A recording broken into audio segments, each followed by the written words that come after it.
그 연금만 받으시는 어르신들은 사실 소득세가 거의 없으세요. 그런데 건강보험료는 특히 은퇴해서 지역가입자가 되시면 소득뿐 아니라 재산이랑 자동차까지 점수를 매겨서 부과하거든요. 그러니까 주머니에서 나가는 건 똑같이 느껴지는데 하나는 세금이고 다른 하나는 보험인 거죠. 국민연금은 당겨받으면 평생 깎이고 늦춰받으면 그 금액이 늘어납니다.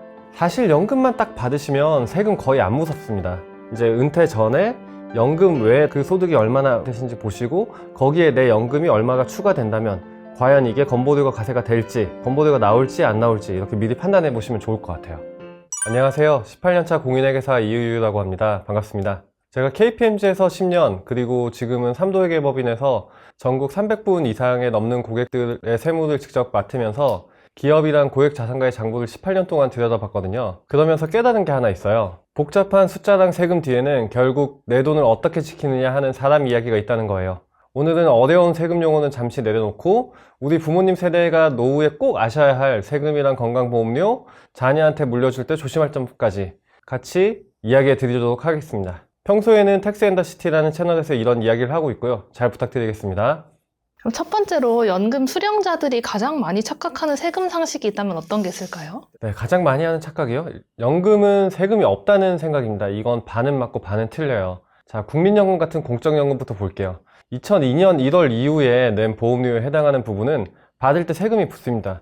왜냐? 그때 보험료를 낼 당시에 소득공제도 세금을 깎아드렸거든요. 그러니까 낼 때 세금을 안 내고 깎아줬으니까 받을 때 정산한다. 이게 핵심이에요. 그러니까 이중과세 아니냐 하시는데 이중과세가 아니라 세금을 미뤄둔 것이라고 보시는 게 맞습니다. 여기에 퇴직연금이나 연금저축 같은 사적연금도 받을 때 세금이 붙어요. 대신 연금은 세율이 낮습니다. 문제는 연금은 무조건 비과세지하고 다른 소득이랑 합쳐서 신고를 안 하시다가 나중에 세무서 연락받으시는 분들이 의외로 많다는 거예요. 그러니까 연금도 소득이다. 다만 우대받는 소득이다. 딱 이렇게만 기억하셔도 될 것 같습니다.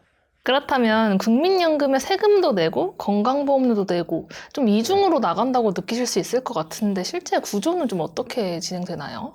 네, 그 느낌 저도 충분히 이해합니다. 그런데 이 둘은 성격이 완전히 다릅니다. 세금은 먼저 나라에다 내는 세금이고요. 건강보험료는 우리가 아플 때 병원비 보장받으려고 내는 보험료예요. 그러니까 주머니에서 나가는 건 똑같이 느껴지는데 하나는 세금이고 다른 하나는 보험인 거죠. 그리고 결정적인 차이가 있습니다. 세금은 사실 소득이 적으면 거의 안 나옵니다. 그 연금만 받으시는 어르신들은 사실 소득세가 거의 없으세요. 그런데 건강보험료는 특히 은퇴해서 지역가입자가 되시면 소득뿐 아니라 재산이랑 자동차까지 점수를 매겨서 부과하거든요.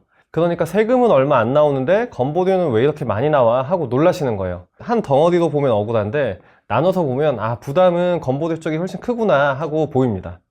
그러면 국민연금 받기 시작하면 생각보다 세금이 많이 나온다는데 이제 어떤 경우에 좀 이런 부담이 커지나요? 사실 연금만 딱 받으시면 세금 거의 안 무섭습니다. 그 연금 소득은 따로 공제도 있고 해서 웬만한 수령액은 세금이 거의 없거나 소액이에요. 근데 진짜 문제는 연금의 다른 소득이 합쳐질 때입니다. 연금 받으시면서 이제 상가 임대소득이 있다거나 사업소득이 있다, 금융소득이 많다, 이렇게 소득이 합쳐지면 종합소득으로 묶이면서 세율 구간이 확 올라가게 됩니다. 그러니까 연금 자체가 범인이 아니라 합쳐지면서 세율이 올라가는 게 진짜 원인인 경우가 대부분입니다. 또 하나, 퇴직연금이나 연금저축을 한 해에 너무 많이 뺏으는 중도인출을 하는 경우도 당연히 부담이 커질 수 있습니다. 그럼 국민연금 외에 다른 소득이 있으면 세금이 더 늘어날 수도 있나요? 그럴 때는 어떻게 해야 될까요? 네, 늘어납니다. 방금 말씀드린 대로 합쳐지면 세율이 올라가니까요. 근데 대응은 의외로 단순합니다. 한 해에 몰지 마라입니다. 큰 돈을 인출하실 일이 있거나 자산 처분할 일이 있으시면은 가능하면 기간을 한 해에 다 하지 말고 몇 년에 나누어서 쪼개기만 해도 세율 구간을 한 단계 낮출 수는 있거든요. 여기서 제가 꼭 드리고 싶은 말씀은 절세는 내 전체 소득 그림을 먼저 그리고 해야 한다는 거예요.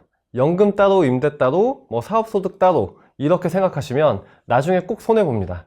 그러면 아까 이 그림을 먼저 그리고 해야 된다고 말씀 주셨는데 네네. 그럼 이 그림은 언제쯤 계획을 세우는 게 좋아요?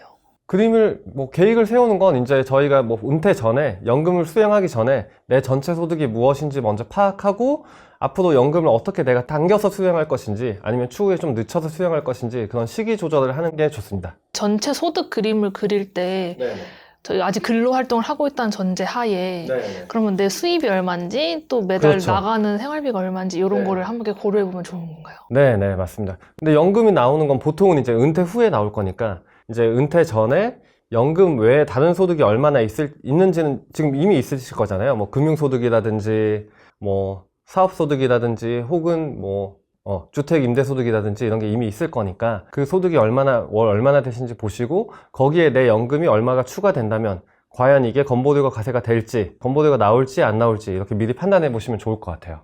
그러면 특히 5060 세대가 가장 많이 놓치는 이제 소득 분야도 있을 것 같은데 어떤 게 있을까요? 딱 두 가지입니다. 금융소득이랑 주택 임대소득. 먼저 금융소득은 이자랑 배당을 합쳐서 1년에 2천만 원이 넘으면 종합과세로 들어가게 됩니다. 요즘에 금리도 많이 오르고 특히 배당주, 배당 ETF 하시는 분들 많잖아요. 그래서 본인도 모르게 이 선을 넘는 경우가 늘고 있어요. 네, 그리고 주택 임대소득.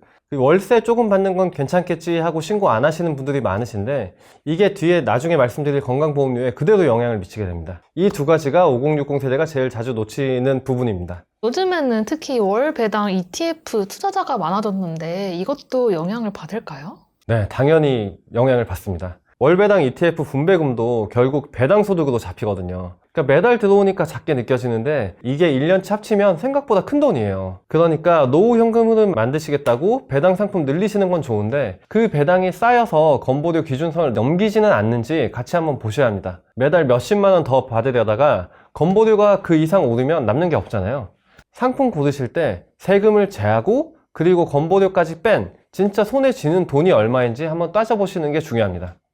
그럼 은퇴 후에 아르바이트나 이제 소규모로 사업하시는 분들도 연금이나 이제 세금에 영향을 주나요? 네, 줄 수 있습니다. 먼저 세금 쪽은 근로든 사업이든 소득이 생기면 연금이랑 합쳐져서 종합소득세로 정산이 됩니다. 그리고 국민연금 수령액 자체에도 영향이 있을 수 있습니다.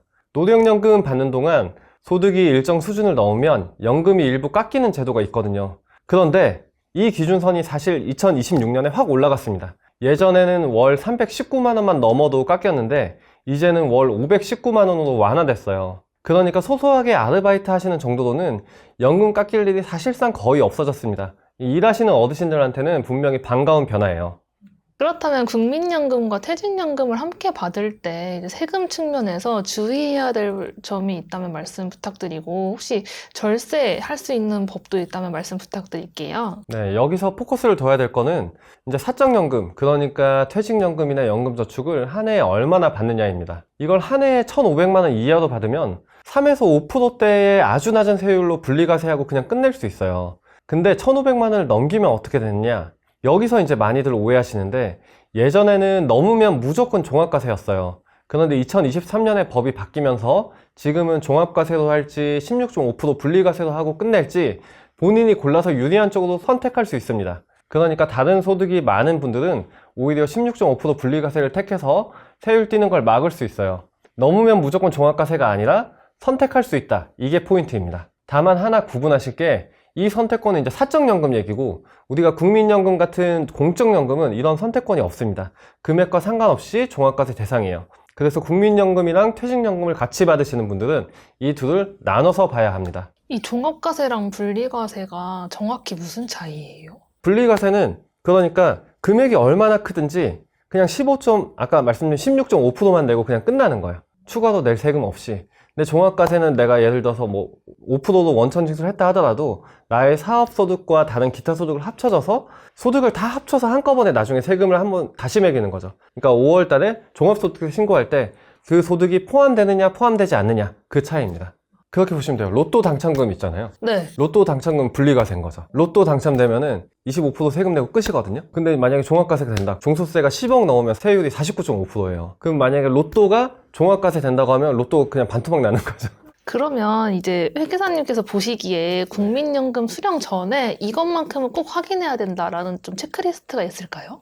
세 가지만 짚을게요. 첫 번째, 수령 시기입니다. 국민연금은 당겨받으면 평생 깎이고 늦춰받으면 그 금액이 늘어납니다. 건강이랑 다른 소득을 보고 정하셔야지 무조건 빨리 받는다고 답은 아닙니다. 그리고 두 번째로는 다른 소득과 겹치는지 연금 받기 시작하는 해에 임대, 금융, 사업소득이 같이 잡히면 세금과 건보료가 동시에 올라갈 수 있어요. 그리고 셋째, 이게 제일 중요한데 건강보험 피부양자 자격입니다. 연금 받기 시작하면서 소득 기준을 넘으면 그동안 한 푼도 안 내던 건강보험료가 새로 부과될 수가 있어요. 이게 바로 다음 이야기 건보료 폭탄의 핵심입니다. 예를 들어서 회사 잘 다니시고 자산을 잘 모으신 분이 있어요.